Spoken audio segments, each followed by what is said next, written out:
Doctor Vijay Bhaskar, మా chairman ethics committee clinical research and trials Hyderabad. ఈరోజు మనం ముఖ్యంగా చర్చించుకోవాల్సిన విషయం ఏంటంటే సమ్మర్, వేసవి కాలంలో యూజువల్గా హెల్త్ హజార్డ్స్ ఏవైతే ఉంటాయో వాటి గురించి మనం చర్చించుకుందాం. అందులో ముఖ్యంగా ఈ టెంపరేచర్ 99.5 నుంచి 106 వరకు వేరియబుల్ టెంపరేచర్స్ ఇప్పుడు రికార్డు అవడం జరుగుతుంది. మన బాడీలో ఎక్కువ శాతం నీటి నిష్పత్తి ఎక్కువగా ఉంటుంది. అది బ్లడ్ రూపంలో అనుకోండి, లేకపోతే any other fluid, intracellular extracellular fluids ఏవైతే బాడీలో ఉంటాయో వాటి వలన బాడీలో కణాలు 24 గంటలు పనిచేస్తుంటాయి. సో ఈ కణాల్లో మనకు నీటి నిష్పత్తి సమ్మర్లో నెగ్లిజెన్స్ వలన తగ్గే ఆస్కారం ఉంటుంది. తద్వారా మన బాడీలో ఉన్న కొన్ని కోట్ల కణాలు దెబ్బతినే ఆస్కారం ఉంటుంది. అందులో ముఖ్యంగా గ్యాస్ట్రో ఇంటెస్టైనల్, అలాగే కిడ్నీస్, ఈ రెండు మనకు మోస్ట్ ఇంపార్టెంట్ సమ్మర్లో ఎఫెక్ట్ అయ్యే ఆస్కారం ఉంటుంది. గ్యాస్ట్రో ఇంటెస్టైనల్ ఎందుకంటే మనం తీసుకోవాల్సిన ద్రవ రూపం, వాటర్ కంటెంట్ తక్కువ తీసుకున్నప్పుడు, మన హీట్ ఎగ్జాస్షన్ బాడీలో పెరిగినప్పుడు, బాడీలో ఇంట్రాసెల్యులర్ ఎక్స్ట్రాసెల్యులర్ ఫ్లూయిడ్ తగ్గినప్పుడు అది డిహైడ్రేషన్ పోయి మనిషి చనిపోయే ఆస్కారం కూడా ఉంటుంది. సో హీట్ స్ట్రోక్ అనేది మనం ఇక్కడ చెప్పుకోవడం జరుగుతుంది. హీట్ స్ట్రోక్ అంటే it is like A heart stroke, brain stroke, అలాగే లంగ్ స్ట్రోక్ లాగానే మనకు సమ్మర్లో ఎక్కువగా హీట్ స్ట్రోక్ చూస్తాం. సో బాడీలో ఉండే వాటర్ నిష్పత్తి ఎలా అయితే మన బాడీలో మెయింటైన్ చేయాలో దానికి తోడుగా వాటిలో ఉండే కొన్ని లవణాలు, మినరల్స్ అంటాం, అవి మనం సక్రమంగా బాడీలోని ఫిజియోలాజికల్ ప్రక్రియని జరిపే విధంగా అవసరం ఉంటుంది.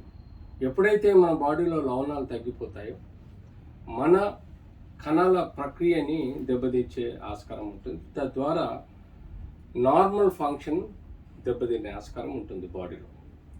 ఈ కోట్ల కణాలు ఆ ద్రవ రూపంలో లవణాలను ట్రాన్స్పోర్ట్ చేసి ఈ కణాల ప్రక్రియని రెగ్యులరైజ్ చేస్తుందో అది దెబ్బతినకుండా ఈ సమ్మర్లో మనం నీరు నిష్పత్తిని బాడీలో మెయింటైన్ చేసే విధంగా ఉండాల్సిన అవసరం ఉంది. యూజువల్గా ఈ లేబరర్ ఎవరైతే ఎక్కువగా సన్లో, ఎండలో పనిచేస్తారో వాళ్ళ పని దృక్పథంతో ఎక్కువగా కష్టపడుతూ నీరు అవసరం ఉన్నంత తీసుకోకుండా చెమట రూపంలో బాడీలో ఉండే ఫ్లూయిడ్స్ అన్నీ ఎగ్జాస్ట్ అయిపోయి సడన్గా వ్యక్తిలో ఒక ఆందోళన డెవలప్ అవుతుంది. ఇనిషియల్గా ఈ హీట్ స్ట్రోక్ వలన వ్యక్తి పేలగా మారిపోవడం, పెదాలు డ్రై అయిపోయి ఎండిపోవడాలు, చెమట కూడా కొంత మేరకు వచ్చి ఆ తర్వాత తగ్గిపోవడాలు, తలనొప్పి రావడం, క్రమంగా బాడీలో ఒకలాంటి ఆల్ మజిల్స్, స్కిన్ పైన పెయిన్స్ రావడం, అచేతనంగా కాన్షియస్ లెవెల్స్ పడిపోవడం, ఆ తర్వాత సరైన టైంలో సరైన ట్రీట్మెంట్ ఇవ్వకపోతే చనిపోవడం జరుగుతుంది. ఇలా ముఖ్యంగా సోడియం, పొటాషియం, క్లోరైడ్ లాంటి మోస్ట్ ఇంపార్టెంట్ లవణాలు ఏవైతే ద్రవ రూపంలో ఉంటాయో వాటిని నిష్పత్తి సరైన పద్ధతిలో మెయింటైన్ చేయకపోతే మనకు హీట్ స్ట్రోక్ ద్వారా చాలా సమస్యలు ఏర్పడి చనిపోయే ఆస్కారం ఉంటుంది. సో సమ్మర్లో వీలైనంత వరకు ఎండలో తిరగకుండా ఉండడం, ఇంట్లోనే ఉన్న ఆ హీట్ ఎగ్జాస్షన్తో మనం ప్రాబ్లమ్స్ ఎదుర్కొంటున్నప్పుడు ప్రాపర్ పద్ధతిలో ద్రవ రూపంలో ప్లెయిన్ వాటర్ కానీ, లేకపోతే కోకోనట్ వాటర్ కానీ, or any other option liquid రూపంలో తీసుకోవాలి. సింప్లెస్ట్ మెథడ్ ఏంటంటే మనం వాటర్తో కాస్త నిమ్మరసం, ఉప్పు, చక్కెర కలిపితే మనకి సోడియం, పొటాషియం, క్లోరైడ్ అనే ఈ మినరల్స్ ఏవైతే మన బాడీలో నిష్పత్తి అవసరమో అది మెయింటైన్ చేయడం జరుగుతుంది. సో యూజువల్గా ఈ డిహైడ్రేషన్, స్ట్రోక్ ఉంటుందో టెంపరేచర్ 104 to 106 దాన్ని మనం హైపర్థర్మియా ప్రాబ్లమ్స్ అంటాం. హైపర్థర్మియాలో బాడీకి ఉన్న ఒక 98.5 నుంచి 99.5 లోపల మన టెంపరేచర్ మెయింటైన్ అయినప్పుడు బాడీలో నీరు నిష్పత్తిని మెయింటైన్ చేస్తూ మినరల్స్ సక్రమంగా పనిచేయడం జరుగుతుంది. ఎప్పుడైతే ఇది 99.5 నుంచి 106 మధ్యలో ఈ టెంపరేచర్ వేరియేషన్ వచ్చినప్పుడు మనం సరైన పద్ధతిలో ఇన్పుట్ లేనప్పుడు, అంటే తీసుకోవాల్సిన ద్రవాలు తీసుకున్నప్పుడు మన బాడీలో ఉండే ఫ్లూయిడ్స్ ద్రవాలన్నిటినీ ఎగ్జాస్ట్ చేస్తుంది, చెమట ద్వారా బయటికి పంపించేస్తుంది. తద్వారా బాడీలో నీరు నిష్పత్తి రేట్ పడిపోతుంది, మినరల్స్ నిష్పత్తి రేట్ పడిపోతుంది. తద్వారా మన బాడీలో గుండె, ఊపిరితిత్తులు, బ్రెయిను, లివరు, కిడ్నీస్ ఏవైతే నార్మల్ ఫిజియోలాజికల్ ప్రక్రియ జరగాల్సింది ఉంటుందో అది జరగలేని పరిస్థితుల్లో కణాలు డిరేల్ అయ్యే ప్రాబ్లం ఉంటుంది. డిరేల్తో పాటు సెల్ డెత్ కూడా అయ్యే ఆస్కారం ఉంటుంది. అలా మనం కోమాలో వెళ్ళిపోయి చనిపోయే ఆస్కారం ఉంటుంది. సో ఈ డిహైడ్రేషన్ అనేది మోస్ట్ ఇంపార్టెంట్ సమ్మర్లో. సో మనం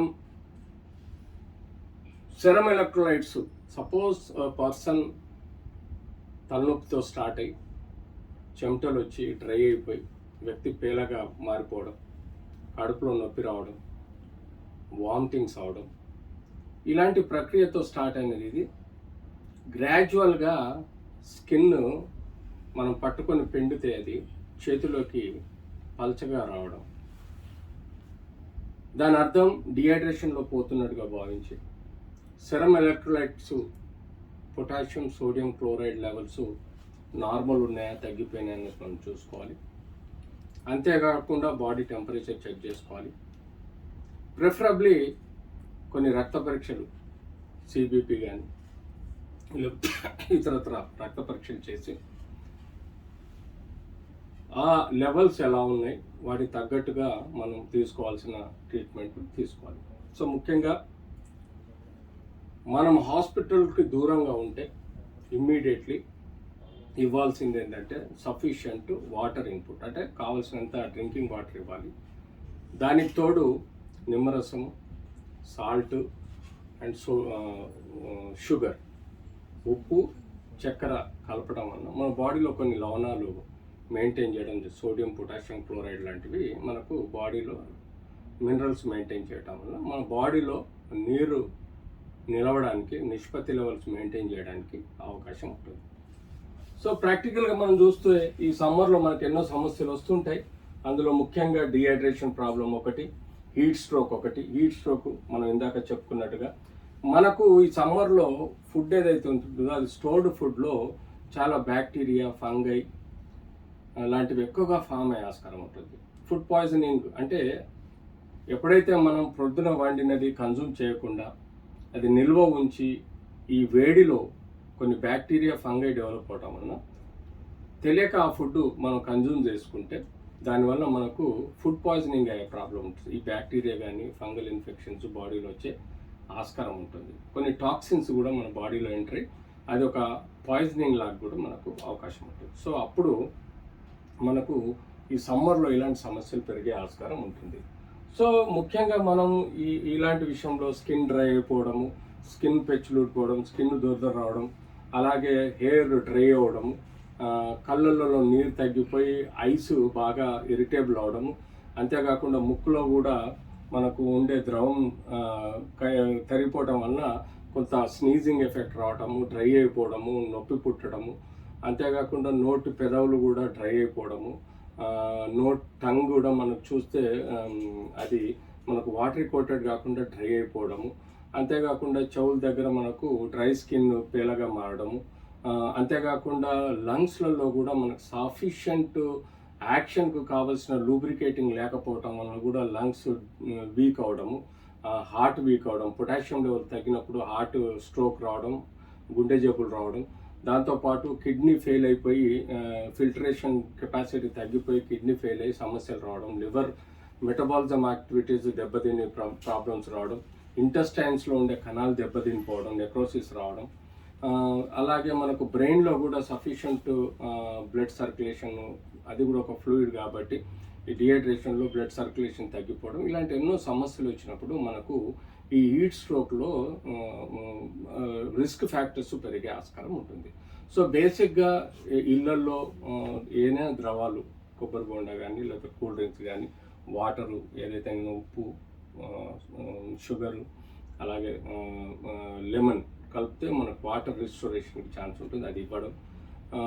ఇంకా తీవ్రత పెరిగితే తప్పనిసరి పరిస్థితుల్లో మనం ఆ వ్యక్తిని హాస్పిటల్ తీసుకుపోయి ఆ ఐవీ ఫ్లూయిడ్స్ పెట్టించి కావలసినంత వారికి సఫిషియంట్ పొటాషియం క్లోరైడ్ కూడా ఇవ్వడం వలన వారికి రికవరీ ఆస్కారం ఉంటుంది. ఈ లోపల సమ్మర్లో తిరిగే వారికి ఎక్కువగా నేను కాటన్ క్లాత్ వేసుకుంటే దట్ ఈస్ మోర్ బెటర్. ఎందుకంటే ఎనీ అదర్ క్లాత్స్ ఆ హీట్ జనరేట్ చేస్తాయి బాడీ స్కిన్కి, కాబట్టి కాటన్ క్లాత్స్ వేసుకోవాలి. ఎండ మీద పడకుండా మనం తీసుకోవాల్సిన గొడుగులు దగ్గర ఉంచుకోవాలి. ఒక బాటిల్లో వాటరు, సాల్ట్, షుగరు, నిమ్మరసం కలిపిన బాటిల్ మనం ఎంబడి పెట్టుకోవాలి. ఎక్కువగా ఎండలో ఎక్స్పోజ్ అయినప్పుడు ప్రతి గంటకి 10-15 నిమిషాలు నీడ పట్టున ఉండాల్సిన అవసరం ఉంటుంది. రెగ్యులర్గా ద్రవాలు తీసుకుంటూ ఉండాలి. యూజువల్గా చెమట రూపంలో ద్రవం ఎక్కువ పోతుంది, అది తెలియదు. మూత్రం చాలా తక్కువ వస్తుంది హీట్ స్ట్రోక్లో, కాబట్టి మనము రెగ్యులర్గా ఫ్లూయిడ్స్ బ్యాలెన్స్ మెయింటైన్ చేయాల్సిన అవసరం ఉంటుంది. డైట్తో పాటు ద్రవ రూపంలో ఎక్కువగా మనం తీసుకుంటే బాడీలో ఈ నిష్పత్తి మెయింటైన్ అయ్యే ఆస్కారం ఉంటుంది. సో ఇలా మనకు ఈ సమస్యలు ఏర్పడ్డప్పుడు, ఇమ్మీడియట్లీ హీట్ స్ట్రోక్ ఏర్పడ్డప్పుడు, డిహైడ్రేషన్ ఏర్పడ్డప్పుడు ఇమ్మీడియట్లీ మనం హాస్పిటల్కి వెళ్ళి అడ్మిట్ అయ్యి దానికి కావాల్సిన IV fluids, antibiotic injections plus paracetamol అనే ఇంజెక్షన్స్ ఇస్తూ ఆ వ్యక్తిని రికవర్ చేసే ప్రయత్నం చేయాలి. బట్ అక్యూట్ ఫేస్లో సివియర్ డిహైడ్రేషన్లో పోయి చనిపోయే ఆస్కారం ఉంటుంది, కాబట్టి ఐసీయూలో పెట్టి మేనేజ్ చేయాల్సిన అవసరం కూడా ఉంది. టైం చెప్పట్లేదు.